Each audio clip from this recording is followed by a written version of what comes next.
Remember when Kyle Kuzma was supposed to be the next big thing for the Lakers? Oh, look at Kuzma! Finds Kuzma. Set, fire, deep, and down! Guys that can just spot up and shoot the three. Kuzma! At one point, fans actually went as far as convincing themselves that Kyle Kuzma belonged in the same conversation as Jason Tatum. That's how crazy that things got. Let's rewind for a moment and go all the way back to 2017. The Lakers just drafted a class that they hoped would flip the franchise from mediocrity back to greatness. And honestly, looking back, that's exactly what ended up happening. But it didn't quite happen how they expected. That draft featured UCLA and Chino Hill's phenom Lonzo Ball at 2nd overall, hidden gem Kyle Kuzma at 27th, former fan favorite Josh Hart at 30th, and an underrated steal in Thomas Bryant at 42nd. Each of these players went on to carve out impressive NBA careers, many significantly surpassing expectations given their draft positions. Among them, Kyle Kuzma stands out just like Josh Hart, not just as a player who exceeded draft day projections, but as someone who elevated himself from a solid pick into an elite one. But before we dive any deeper, if you're vibing with the content, then do me a favor and smash that like button, subscribe, and ring that notification bell. It might all seem minor, but trust me, it's those little things that keep this channel alive and thriving. Now for a word from today's sponsor. If you're the type who likes to add a little spice to game night, then check out Better Picks. It's a daily fantasy sports app that can turn your takes into real money. You just have to be right. It's super simple.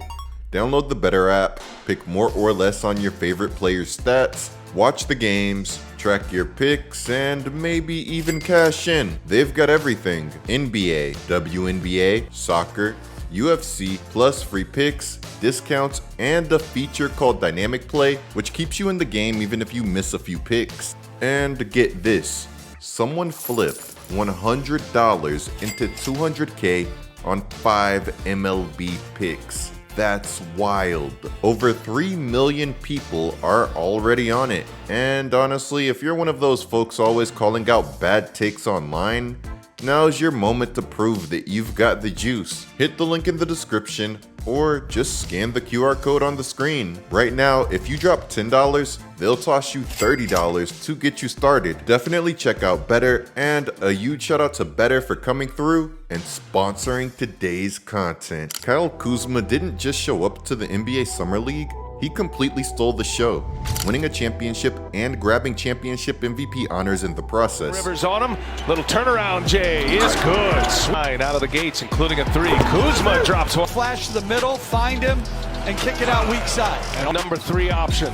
Portland went into a zone right there. Great job by CJ. But let's be clear, snagging MVP on that Lakers squad was no ordinary achievement. This roster was loaded, boasting young stars like Lonzo Ball, Brandon Ingram, Josh Hart, Zubats, Thomas Bryant, and Alex Caruso. It was basically the Summer League version of the 2025 Thunder, the squad that we now know as this year's NBA champs. And yet, the standout player was Kyle Kuzma, a kid from Flint, Michigan, who had outshined them all in the biggest game. With the three.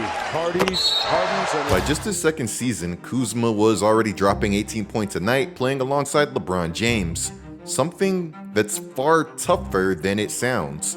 We've seen LeBron have established superstars like Chris Bosh and Kevin Love look like role players at times offensively. Kevin Love only managed 16 points per game during his first year in Cleveland, and Chris Bosh was limited to just 19 points a night in his initial season with the Heat. Even Rich Paul has suggested that Bosh was no longer a star with the Heat, boldly claiming that the Miami Heat weren't actually a big three. Rich Paul belittled Bosh's true massive and, dare I say, superstar impact here to prop up LeBron. I always love a big two. I don't really love a big three. The big three thing has never really worked. And you say, well, what happened in Miami? That wasn't really a big three. There was, when you think about it, Bosh was the ultimate professional. He took a back seat and he played a role in which, because he had such a high IQ and he was such a professional as an individual, his approach to everything is what made that work. When in fact, all he did was make Bron look worse. Turning superstars into role players isn't exactly the flex that he thinks that it is. But anyways, that works better for Kyle Kuzma, because here Kyle Kuzma was, a second-year player comfortably thriving, playing his best where others had experienced some regression. When the Lakers pulled off that blockbuster 2019 trade to pry Anthony Davis away from my New Orleans Pelicans, they unloaded a massive chunk of that promising young core that we discussed earlier. I was certain that if a deal got finalized, that Kuzma would be packing his bags for the Big Easy. Somehow, even with the Pelicans banging on Kuzma's door, the Lakers managed to hang on to him. Lakers VP Rob Pelinka described the deal as a win-win, thrilled that they managed to land Anthony Davis without giving up Kyle Kuzma. As a Pelicans fan, I initially thought the trade was a win-win too. Anthony Davis clearly wanted out. Remember that whole "That's All Folks" shirt drama where he claimed as a grown man that he had no control over what he wore? That was such a bizarre thing to lie about.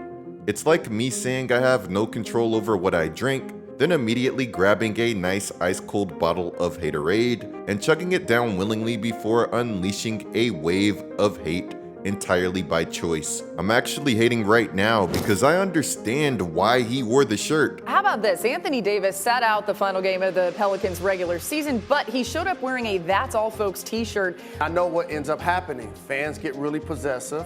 They get upset at a guy that doesn't want to play for their team anymore. And then the media is going to take it personal because they feel like a player is controlling their own destiny. I just don't understand what we did to the guy to not deserve a goodbye on the way out. Moving him allowed us to surround Zion Williamson with young talent like Brandon Ingram, Lonzo Ball, and Josh Hart, plus an avalanche of draft picks. Even though Kuzma stayed in LA, we got so much back that missing out on him didn't exactly feel like a loss at the time. In hindsight, we definitely didn't win that deal. And I'll be breaking down exactly why in painful detail very soon, so make sure that you've got those notifications turned on, because trust me, you won't want to miss this one. After that groundbreaking trade brought Anthony Davis, who played the exact same position that Kuzma had been thriving in, Kyle had to adjust to a completely new identity. He thought that he could be the Lakers' third superstar next to Anthony Davis and LeBron James, when instead he'd be watching his scoring numbers take a significant dive. You know who I don't want to let off the hook? Freak. Kyle Kuzma. This is a guy that believes a lot in himself. It is time to perform the way you are capable of. Kyle Kuzma can play. And if Kuzma wasn't scoring, then what was his value? Kuzma was now asked to be a cutter, a spot shooter, defend multiple positions, and more of an intangibles guy. Kuzma eventually embraced his new 3-and-D role, demonstrating genuine growth as a player, but the fit always felt a bit awkward, even amid his and the team's success. It's tough watching your minutes vanish by 8 per game and your scoring average tumble by nearly 6. It's like seeing parts of your identity slip away right in front of you. A lot of young players would not have done what Kuzma did. Just look at what's going on with Jonathan Kuminga in Golden State. During that tough transition, Kuzma shared some honest thoughts about embracing the change. That's just part of the sacrifice and trying to be on a winning team. Obviously, it's hard sometimes when you're a young player wanting to continue to establish yourself and see you measure up across the league. In certain situations, you have the opportunities to play. It's hard sometimes, naturally, but I have good vets around me and keep things in perspective. I have an opportunity to win a ring in my 3rd year. Sometimes I have to just catch myself and realize everything. The Lakers won a championship the first year after they traded for AD, and this meant that Kyle Kuzma was now a world champion for the first time ever, even if that championship did come in the NBA bubble, which makes some people want to put an asterisk next to it. The next season, Kuzma struggled again to put up the numbers he'd once hoped for, falling behind role players like Dennis Schroeder and Montrezl Harrell in scoring. And when the Lakers got bounced by the Suns in round 1, reality hit hard. Kuzma managed a rough 6.3 points per game while shooting an ice-cold 29.2% from the field in that series. It became obvious that Kuzma wasn't turning into that third reliable star that he once imagined, leaving the Lakers eager to find another big-time talent to keep the championship window open. Kuzma ended up being a key piece in the blockbuster deal that sent superstar Russell Westbrook back home to LA, while Kuz found himself packing his bags and heading to the nation's capital to join the Wizards. Russell Westbrook had been single-handedly carrying the Wizards before his exit, leaving Kuzma to step right into what was essentially a chaotic rebuilding situation. But chaos can open doors, and for Kuzma, this was a prime chance to prove to everyone, especially the Lakers, exactly what they'd lost. We had already seen Kuz put up points for bad teams. What was stopping him from doing it again? With only Bradley Beal locked in as the primary scoring option in Washington, Kuzma suddenly had the freedom to start games, exploit mismatches, close out crunch time situations, and handle way more on-ball duties than he ever had back in LA. Everything started off smoothly in Washington, with the Wizards storming out to an impressive 10-3 start that nobody saw coming. They briefly looked like geniuses, but as quickly as that success came, it went away. Even the midseason trade for Porzingis couldn't stabilize things, especially with Bradley Beal battling injury issues. But with Beal sidelined, Kuzma found himself front and center, and despite the team's decline, he seized the moment. Kuzma's breakout performance in DC had him feeling confident enough to suggest that Rob Pelinka had given up on him a little prematurely. Here's Kuz. Finds someone to get over. Like it's Shot clock under 3. Here's Kuz. In the kitchen chopping onions. Now to Kuz. Tears falling down. Underdog is finally overcoming. Kuz, 2 hands. That's on run. Kuz lowering the shoulder. Counted and one. In Washington, Kuz settled into a starring role, putting up career-best numbers, averaging 22.2 points, 6.6 rebounds, and 4.2 assists per game, while shooting 46.3% from the field and 33.6% from 3. Kuzma was doing everything. Scoring was expected, but now he was creating plays, facilitating, and handling significant on-ball responsibilities. It seemed as if he was evolving into a more complete player, and at the same time, it felt like nobody was noticing or cared. I noticed though, because my fantasy team was feasting thanks to this man's breakout, and for that, he will always have a special place in my heart. If you weren't paying attention to Kuzma hooping in Washington, then you missed out. Not only was he hooping, but he was ironically funny too.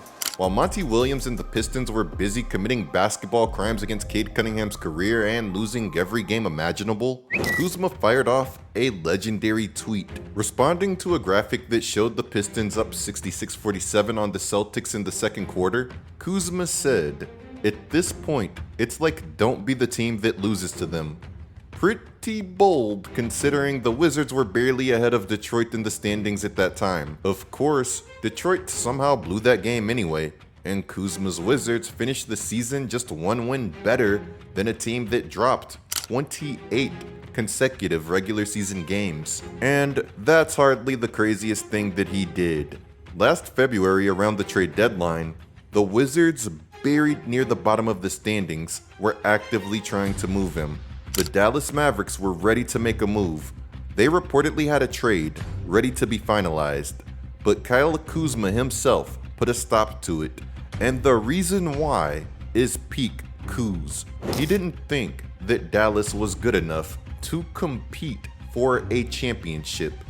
In Kuz's own words, "In my career, I won a championship. So I understand that when we play this game of basketball, it's not about contending for a playoff spot. It's about contending for an NBA championship.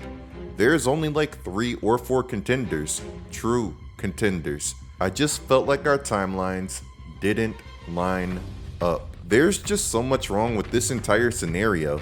First off, why were the Wizards of all teams checking in with Kyle Kuzma of all players about whether he wanted to get traded? It's not like Kuzma had a no trade clause or some superstar leverage, and the Wizards were awful then and they're still awful now.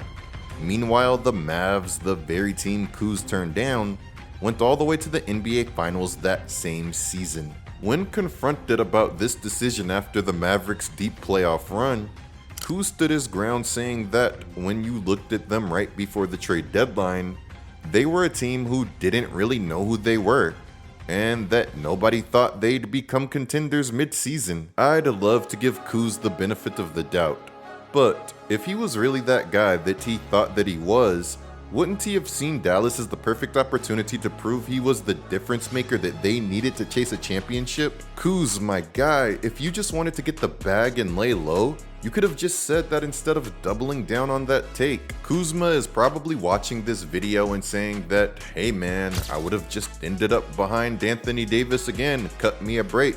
And he wouldn't be wrong. The following season, with emerging talents like Coulibaly and the newly acquired Jordan Poole taking center stage and handling most of the on-ball duties, Kuzma once again found himself sliding back into a supporting role. But this wasn't like his time stepping aside for LeBron James and Anthony Davis on a championship caliber squad.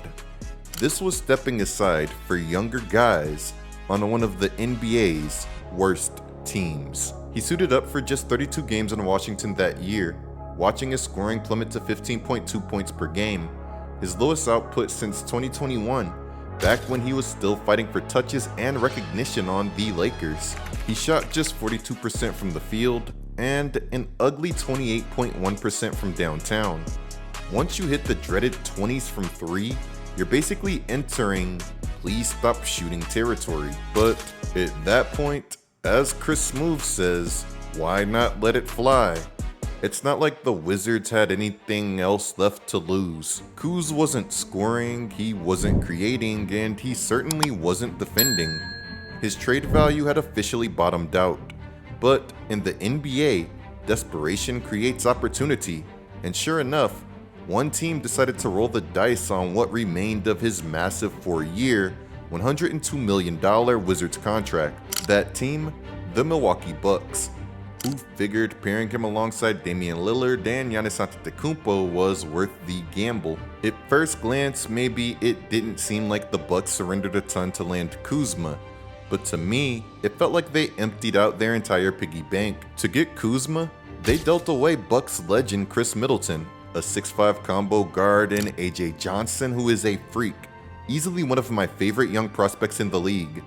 And they even tossed in a 2028 pick swap. That pick might never convey, but if it does, it's going to be juicy, and looking back now, it feels like serious overkill, especially given the uncertainty around Giannis's future. The Bucks better hope that they're not forced into a rebuild anytime soon, because if they do, then full rights to that pick is going to be something that they need to get back. Last season, Kuz didn't exactly silence any question marks.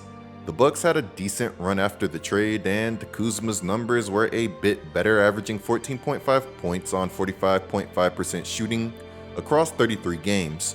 But there were still too many nights where he looked completely lost, continuing his frustrating trend of inconsistency all over the court. In April, Forbes dropped an article breaking down the NBA's 10 worst non-injury contracts, comparing each player's salary with their actual on-court production. Kyle Kuzma unfortunately made that list, earning $24.5 million for the 2024-2025 season, while Forbes had his value at, this is tough to even read, negative $1.5 million. That creates an unbelievable $26 million gap between what he was paid and his real production.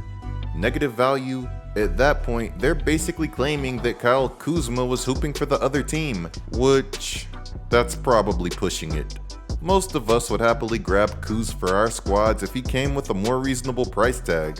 Something around $14 million a year sounds pretty good to me. It's like I always tell you guys, player contracts have a sneaky way of completely changing how we view someone's game. They said that the only players on that list who were making under $25 million for that season were Kyle Kuzma, Terry Rozier, and Patrick Williams, which was a testament to how poorly that they had been performing. Kyle Kuzma wrapped up the 2024-2025 NBA season with a win shares per 48 minutes of negative 0.024.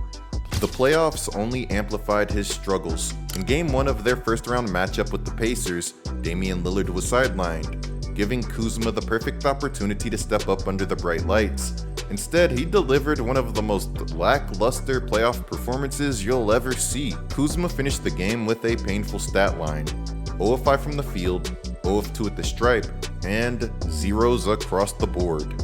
posting a game worst -24. According to Tim Bontemps, Kuz became just the 6th player in NBA history to record a dreaded 20 trillion. Bucks get bounced in 5 games, and so much for being the kind of contender Kuzma said that he was looking to join. And look, it might sound like I'm roasting Kuz right now, but genuinely, getting him onto a real championship level team would probably be the best move for his career right now. If the Bucks had simply glanced back at Kuzma's Laker days next to LeBron and AD, then they'd have quickly realized that a complacent Kuz wasn't going to be that final puzzle piece that they needed last year. Kuzma is a 6'10 bucket, and that's something that's a commodity in the NBA, but you gotta know how to use that 6'10 bucket. Kuzma thrives when he's either one of the main guys on a bad team that's willing to let him cook, or when he can slot in seamlessly as a role player on a squad that's ready to compete. Milwaukee wasn't built to do either of those things for Kuz, and honestly, they already had a clunkier team, which made this roster even more puzzling. With the chaos that's been brewing in Milwaukee, Kuzma should have every opportunity to remind us who he really is, but picturing him trying to do that within a Doc Rivers system isn't really something that I'm too excited about. Jump in the comments and let me hear those Kyle Kuzma takes. Is Milwaukee the perfect spot for his redemption story, or have we already seen his peak? Tell me where you think Kuz goes from here. Anyways, there's some more going on in the basketball universe that I have to be covering. So clicking one of the videos that's on the screen right now is a great way to support this channel. I'm GetLikeCoop, bringing you guys the scoop until our next upload.